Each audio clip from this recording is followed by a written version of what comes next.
Hello সবাই, কেমন আছেন? Welcome to my YouTube channel. চলে আসলাম নতুন একটি ব্লগ ভিডিও। তো আজকের ব্লগ ভিডিও যে দেখতে পাচ্ছেন, অনেক মরিচ দেওয়ার পরে ঝাল দিয়ে খাচ্ছি এবং এই ফুচকাটার স্বাদ হচ্ছে অসাধারণ। এই ফুচকাটা যারা খেতে চান, আমি প্রথমবার যখন খেয়েছি এই ফুচকাটা আমার জিহ্বাতে লোল পড়ে গেছে। তো গাইস,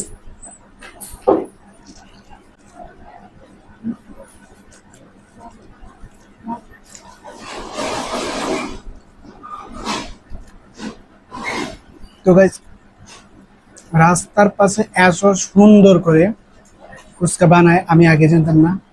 আমার কাছে খুবই ভালো হয়েছে ফুচকাটা আজকে, কারণ জালও হচ্ছে, তারপরে টক মিষ্টি টক দিয়ে ফুচকাটা খেতে খুবই ভালো লাগে আমার কাছে। কারণ এই ফুচকাটা আমি সবসময় সব জায়গায় ফুচকা খাই না, যেটা ভালো লাগে ওইটাকেই। তো আজকের ফুচকাটা আমার কাছে অসাধারণ, অনেক ভালো লাগছে।